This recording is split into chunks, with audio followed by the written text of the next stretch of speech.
दुरात्मा कीचक। द्रौपदी के साथ पांडव वनवास के अंतिम वर्ष अज्ञातवास के समय में वेश तथा नाम बदलकर राजा विराट के यहाँ रहते थे। उस समय द्रौपदी ने अपना नाम सैरंध्री रख लिया था और विराट नरेश की रानी सुदेशना की दासी बनकर वे किसी प्रकार समय व्यतीत कर रही थी। परस्त्री में आसक्ति मृत्यु का कारण होती है।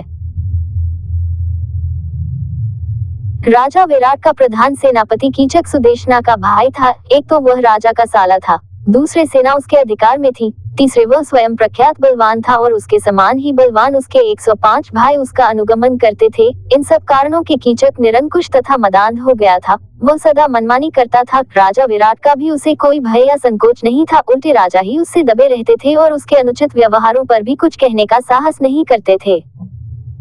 दुरात्मा कीचक अपनी बहन रानी सुदेशना के भवन में एक बार किसी कार्यवश गया। वहां अपूर्व लावण्यवती दासी सैरंध्री को देखकर उस पर आसक्त हो गया।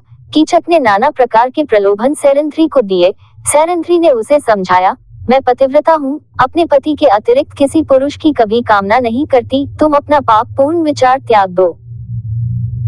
लेकिन कामांध कीचक ने उसकी बातों पर ध्यान नहीं दिया। उसने अपनी बहन सुदेशना को भी तैयार कर लिया कि वे सैरंध्री को उसके भवन में भेजेंगी। रानी सुदेशना ने सैरंध्री के अस्वीकार करने पर भी अधिकार प्रकट करते हुए डांटकर उसे कीचक के भवन में जाकर वहां से अपने लिए कुछ सामग्री लाने को भेजा। सैरंध्री जब कीचक के भवन में पहुंची तब वह दुष्ट उसके साथ बल प्रयोग करने पर उतारू हो गया। उसे धक्का देकर वह भागी और राजसभा में पहुंची, परंतु कीचक ने वहां पहुंचकर राजा विराट के सामने ही उसके केश पकड़कर भूमि पर पटक दिया और पैर की एक ठोकर लगा दी। राजा विराट कुछ भी बोलने का साहस न कर सके।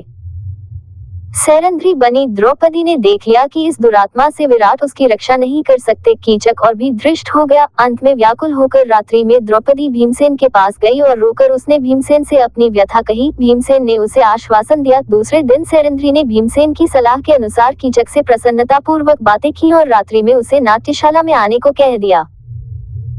राजा विराट की नाट्यशाला अंतःपुर की कन्याओं के नृत्य एवं संगीत सीखने में काम आती थी। वहां दिन में कन्याएं गान विद्या का अभ्यास करती थी, किंतु रात्रि में वह सूनी रहती थी। कन्याओं के विश्राम के लिए उसमें एक पलंग पड़ा था।